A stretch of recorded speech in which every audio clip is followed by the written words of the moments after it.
Hello, mind zoom എന്ന ചാനലിലേക്ക് എല്ലാവർക്കും സ്വാഗതം. അപ്പോൾ ഇന്നത്തെ എൻ്റെ ടോപ്പിക് എന്ന് പറഞ്ഞു കഴിഞ്ഞാൽ ഡിപ്രഷൻ അല്ലെങ്കിൽ വിഷാദ രോഗം.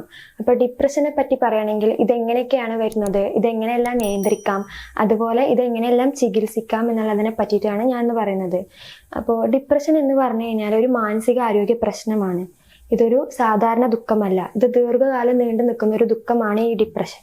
അപ്പോൾ ഈ ഡിപ്രഷൻ്റെ ലക്ഷണങ്ങൾ എന്ന് പറഞ്ഞു കഴിഞ്ഞാൽ ഒരുപാട്, അതായത് ഇപ്പം നമുക്ക് മനസ്സിനൊരു ഭാരക്കേട് തോന്നുക, നിരന്തരമായിട്ടുള്ള വിഷമം, അതായത് നിരന്തരമായിട്ട് ദുഃഖം നമ്മൾ അനുഭവിക്കുക, അതുപോലെ ഒരു ഊർജ്ജക്കുറവ് വരിക, പിന്നെ സ്വയം കുറ്റപ്പെടുത്തുക എന്ന് പറഞ്ഞു കഴിഞ്ഞാൽ ഇപ്പോൾ എന്നെ കൊണ്ടൊന്നും ചെയ്യാൻ കഴിയില്ല, ഞാൻ ചെയ്യുന്നതൊന്നും ശരിയല്ല, എല്ലാ കാര്യങ്ങൾക്കും ഒരു നെഗറ്റീവായിട്ടുള്ള ചിന്ത വരിക. അങ്ങനെ വരുമ്പോഴാണ് സ്വയം കുറ്റപ്പെടുത്തുക എന്ന് പറയുന്നത്. പിന്നെ അതുപോലെ അതിനൊരു ആത്മവിശ്വാസക്കുറവ്, പിന്നെ ആത്മഹത്യ ചിന്തകൾ പോലും നമ്മളിലേക്ക് വരാൻ ചാൻസ് ഉണ്ട്. ഈ ഡിപ്രഷൻ ഉള്ളൊരു വ്യക്തിയാണെന്നുണ്ടെങ്കിൽ ആത്മഹത്യ ചിന്തകൾ വരാൻ ചാൻസ് ഉണ്ട്. കാരണം ആത്മഹത്യം ചെയ്യാനൊരു തോന്നൽ, അതായത് ഞാൻ ജീവിച്ചിരുന്നിട്ട് കാര്യമില്ല, ഞാൻ മരിച്ചാലേ ഉള്ളൂ, മരിക്കുന്നതാണ് നല്ലത് എന്നുള്ളവരൊക്കെ ഒരു തോന്നൽ വരിക. അപ്പോൾ ചില ആളുകൾക്കാണെങ്കിൽ ഡിപ്രഷൻ ഉള്ള ഒരു വ്യക്തിയാണെന്നുണ്ടെങ്കിൽ ഉറങ്ങുന്ന ടൈമിൽ ഇപ്പോൾ അമിതമായിട്ട് ഉറങ്ങുന്നവരുണ്ട്, ചില ആൾക്കാർക്ക് ഉറക്കമില്ലായ്മ ഉണ്ട്, അങ്ങനെയൊക്കെ ഉള്ളൊരു കേസ് വരാൻ ചാൻസ് ഉണ്ട്. പിന്നെ അതുപോലെ വിശപ്പിന്റെ കേസിൽ പറയുകയാണെന്നുണ്ടെങ്കിൽ ഇപ്പോൾ ആ ഒരു വ്യക്തി അമിതമായിട്ട് ഭക്ഷണം കഴിക്കും. ചില ആൾക്കാർക്ക് മുൻപ് ഇഷ്ടമായിരുന്ന ഭക്ഷണങ്ങൾ പോലും കഴിക്കാനുള്ള ഒരു മടുപ്പ് ഈ ഒരു ഡിപ്രഷന്റെ സ്റ്റേജിൽ വന്നു കഴിഞ്ഞാൽ ഭക്ഷണത്തിനൊരു താല്പര്യക്കുറവ് വരാൻ ചാൻസ് ഉണ്ട്. പിന്നെ അതുപോലെ എല്ലാത്തിനും ഒരു നെഗറ്റീവായിട്ട് ചിന്ത ഉണ്ടാവുക, എല്ലാ കാര്യങ്ങൾക്കും ഒരു നെഗറ്റീവായിട്ടുള്ള ചിന്ത ഉണ്ടാവാൻ ചാൻസ് ഉണ്ട്. പിന്നെ ഇങ്ങനെ ഇപ്പോൾ ആൾക്കാരോട് സംസാരിക്കുന്ന ടൈമിൽ മുൻപ് ചെയ്യാൻ ഇഷ്ടപ്പെട്ടിരുന്ന കാര്യങ്ങൾക്ക് പോലും ഇപ്പോൾ ഒരു താല്പര്യക്കുറവ് കാണിക്കുക. ഇപ്പോൾ ആരോടെങ്കിലും സംസാരിക്കുന്ന ടൈമിൽ ശ്രദ്ധ കേന്ദ്രീകരിക്കാനാവാതെ വരിക അറിയുമ്പോൾ ഇപ്പം നമ്മളൊരു വ്യക്തിനോട് സംസാരിച്ചുകൊണ്ടിരിക്കുന്ന ടൈമിൽ ആ വ്യക്തിയിലേക്ക് അറ്റൻഷൻ കൊടുക്കാതെ വരിക.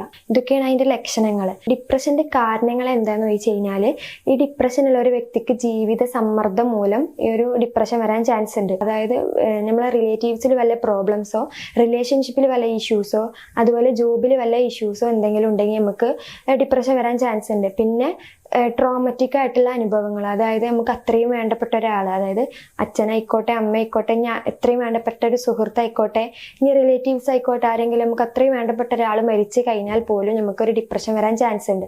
പിന്നെ നമ്മളെ അതായത് മസ്തിഷ്കത്തിലെ രാസവസ്തുക്കളുടെ അസന്തുലിതം മൂലം നമുക്ക് ഈ ഡിപ്രഷൻ വരാൻ ചാൻസ് ഉണ്ട്. പിന്നെ ഇതെങ്ങനെയൊക്കെ നിയന്ത്രിക്കാം എന്നുള്ളതാണ് പറയുന്നത്. അതായത് ഇതിന്റെ ചികിത്സ നിയന്ത്രണവും എന്താന്നുള്ളതാണ് പറയുന്നത്. അപ്പോൾ ഇതിന്റെ ചികിത്സ നിയന്ത്രണം എന്ന് പറഞ്ഞു കഴിഞ്ഞാൽ സൈക്കോതെറാപ്പി, കൗൺസിലിംഗ്, പിന്നെ CBT എന്ന് പറഞ്ഞു കഴിഞ്ഞാൽ കൊഗ്നിറ്റീവ് ബിഹേവിയറൽ തെറാപ്പി എന്നാണ് CBT എന്ന് പറഞ്ഞു കഴിഞ്ഞാൽ. ഇതിനൊരു സപ്പോർട്ടീവ് തെറാപ്പി, ഇതൊക്കെ എടുത്തു കഴിഞ്ഞാൽ ഡിപ്രഷനെ നിയന്ത്രിക്കാൻ പറ്റും. പിന്നെ അതുപോലെ ഡിപ്രഷനുള്ള ഒരു വ്യക്തിക്ക് ജീവിതത്തിൽ നമ്മൾ സ്വയം വരുത്തേണ്ട മാറ്റങ്ങൾ എന്തൊക്കെയെന്ന് ചോദിച്ചു കഴിഞ്ഞാൽ, ഇപ്പോൾ ഉറങ്ങുന്ന കേസിൽ ഉറങ്ങുന്ന ടൈമിൽ ഒരേപോലെ ഉറങ്ങാൻ ശ്രമിക്കുക. അതായത് ഇപ്പോൾ നമ്മൾ ഉറങ്ങുന്ന സമയത്ത് എല്ലാ ദിവസവും ഒരേ ടൈമിൽ ഉറങ്ങാൻ ശ്രമിക്കുക. രാവിലെ എണീക്കുന്ന ടൈമിലാണെങ്കിൽ പോലും ഒരേ സമയം എല്ലാ ദിവസവും ഒരേ സമയത്ത് എണീക്കാൻ ശ്രമിക്കുക.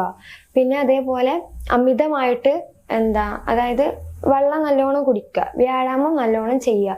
പിന്നെ അതേപോലെ എക്സസൈസ്, വ്യായാമം, അങ്ങനെയുള്ള കാര്യങ്ങളൊക്കെ നല്ലോണം ചെയ്യുക, വെള്ളം നല്ലോണം കുടിക്കുക. പിന്നെ ആരോഗ്യപരമായിട്ടുള്ള ഭക്ഷണങ്ങൾ കഴിക്കുക. ആരോഗ്യപരമായിട്ടുള്ള ഭക്ഷണങ്ങൾ ഇലക്കറി, അങ്ങനെയുള്ള പഴവർഗ്ഗങ്ങൾ, അങ്ങനത്തെ ഉള്ള ഭക്ഷണങ്ങൾ കഴിക്കുക, ഹെൽത്തി ഫുഡൊക്കെ കഴിക്കുക. പിന്നെ അതേമാതിരി കഫീന എന്ന് പറഞ്ഞിട്ടുള്ളൊരു ഫുഡ് ഐറ്റംസ് പരമാവധി ഒഴിവാക്കാൻ നോക്കുക. ഈ കഫീന എന്ന് പറഞ്ഞു കഴിഞ്ഞാൽ ഈ കാപ്പിയിലൊക്കെ കഫീന അടങ്ങിയിട്ടുണ്ട്. അപ്പം അങ്ങനത്തെ ഉള്ള ഫുഡൊക്കെ നമ്മൾ ഒഴിവാക്കാൻ ശ്രമിക്കുക. പിന്നെ ഈ ചില മരുന്നുകളിൽ കഫീന വരാൻ ചാൻസ് ഉണ്ട്. അപ്പോൾ അതൊക്കെ പരമാവധി ഒഴിവാക്കാൻ ശ്രമിക്കുക.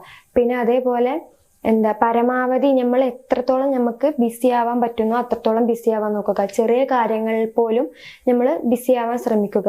ഒറ്റയ്ക്കിരിക്കുന്ന ഒരാൾ, അതായത് ഈ ഡിപ്രഷന്റെ സ്റ്റേജിലുള്ള ഒരു വ്യക്തിയാണെന്നുണ്ടെങ്കിൽ ഒറ്റയ്ക്കിരിക്കുന്ന ടൈമിൽ ഒന്നും കൂടി നമുക്ക് ഡിപ്രഷൻ കൂടാനാ ചാൻസ്. അപ്പം നമ്മൾ പരമാവധി റിലേറ്റീവ്സിന്റെ കൂടെയോ അല്ലെങ്കിൽ ഫ്രണ്ട്സിന്റെ കൂടെയോ അങ്ങനെയുള്ള ആളുകളുടെ കൂടെ സമയം സ്പെൻഡ് ചെയ്യുക. പിന്നെ അത്രയും നമുക്ക് വേണ്ടപ്പെട്ട ഒരാൾ, അത്രയും നമുക്ക് വിശ്വാസമുള്ള ഒരു വ്യക്തിൻ്റെ അടുത്ത് നമ്മൾ മനസ്സ് തുറന്ന് സംസാരിക്കുക. അങ്ങനെയൊക്കെ ഉണ്ടെങ്കിൽ ഉണ്ടെങ്കിൽ നമുക്ക് ഈ ഡിപ്രഷൻ നിയന്ത്രിക്കാൻ പറ്റും. പിന്നെ അതേപോലെ ഇതിന്റെ മെഡിക്കേഷന്, അതായത് മരുന്നിന്റെ കേസിൽ പറയണമെന്നുണ്ടെങ്കിൽ ഒരു സൈക്കാട്രിസ്റ്റിനെ മാത്രം കണ്ടതിന് ശേഷം ഒരു മെഡിസിൻ കഴിക്കുക. ഓക്കെ. പിന്നെ അതുപോലെ ഇതൊരു പ്രഗ്നന്റ് ആയിരിക്കുന്ന ഒരു ലേഡിയിലും ഈ ഒരു ഡിപ്രഷൻ വരാൻ ചാൻസ് ഉണ്ട്. ഇപ്പോൾ ഒരു പ്രഗ്നന്റ് ആയിരിക്കുന്ന ലേഡിയിൽ ഡിപ്രഷൻ വരാൻ ചാൻസ് പറഞ്ഞാൽ ചില ആളുകൾക്ക് ഹോർമോണിന്റെ ചേഞ്ചസ് മൂലം, അതായത് ഓരോ മൂഡിനനുസരിച്ചിട്ട് ഡിപ്രഷൻ വരാൻ ചാൻസ് ഉണ്ട്. പിന്നെ അതുപോലെ ഇവര് ഡിപ്രഷൻ വന്നു കഴിഞ്ഞാൽ ഡോക്ടറെ കൺസൾട്ട് ചെയ്യാൻ പറ്റുമോ എന്ന് ചോദിച്ചു കഴിഞ്ഞാൽ ഡോക്ടറെ കൺസൾട്ട് ചെയ്യുക, കൗൺസിലിംഗ് ചെയ്യാം, അതുപോലെ CBT പോലെയുള്ള തെറാപ്പീസ് ഒക്കെ ചെയ്യാൻ പറ്റും. പക്ഷെ മെഡിസിൻ കഴിക്കുന്ന ടൈമിലാണെങ്കിൽ ഗർഭിണി ആയിരിക്കുന്ന ടൈമിൽ മെഡിസിൻ വല്ലാതെ കഴിക്കാൻ പാടില്ല. അപ്പോൾ ഈ ഒരു ഡോക്ടർ കൺസൾട്ട് ചെയ്താൽ, അത്രയും നിർബന്ധമാണെന്ന് പറഞ്ഞാൽ മാത്രമേ മെഡിസിൻ കഴിക്കാൻ പറ്റുള്ളൂ. പിന്നെ ഈ പ്രഗ്നന്റ് ആയിരിക്കുന്ന ടൈമിൽ ലേഡിക്ക് മനസ്സിന് ഭയങ്കര അസ്വസ്ഥത കാര്യങ്ങളും ഉണ്ടാവും, ഒരു ഊർജ്ജക്കുറവ് ഉണ്ടാവും, ഛർദി, ക്ഷീണം കാര്യങ്ങളൊക്കെ വരാൻ ചാൻസ് ഉണ്ട് ഈ ഡിപ്രഷൻ വന്നു കഴിഞ്ഞാൽ. പിന്നെ കുടുംബത്തിൽ റിലേറ്റീവ്സിന്റെ സപ്പോർട്ട് ഇല്ലാതെ വരിക, ഹസ്ബൻഡിന്റെ സപ്പോർട്ട് ഇല്ലാതെ വരിക, അങ്ങനെയൊക്കെ ഉണ്ടെങ്കിൽ ഈ ഡിപ്രഷന് കൂടുതലാവാൻ ചാൻസ് ഉണ്ട്. പിന്നെ പ്രഗ്നന്റ് ആയിരിക്കുന്ന ലേഡി ആണെങ്കിൽ ഇപ്പോൾ ആത്മഹത്യ ചെയ്യാൻ വരെ തോന്നലുണ്ട്. കാരണം എങ്ങനെയാ വെച്ചാൽ ഞാൻ ജീവിച്ചിരുന്നിട്ട് കാര്യമില്ല, എനിക്ക് നല്ലൊരു അമ്മയാവാൻ കഴിയില്ല, അങ്ങനെയുള്ള ഒരു തോന്നലും ഈ ഒരു പ്രഗ്നന്റ് ആയിരിക്കുന്ന ടൈമിൽ വരാൻ ചാൻസ് ഉണ്ട്. പിന്നെ അങ്ങനെയുള്ള ഈ ഡിപ്രഷന്റെ കാര്യങ്ങളൊന്ന് ശ്രദ്ധിച്ചു കഴിഞ്ഞാൽ നല്ലതായിരിക്കും. ഈ ഒരു കാര്യങ്ങൾ നിയന്ത്രിച്ചു കഴിഞ്ഞാൽ നമുക്ക് നമ്മുടെ ജീവിതത്തിൽ നല്ല മാറ്റങ്ങൾ വരുത്താൻ പറ്റും.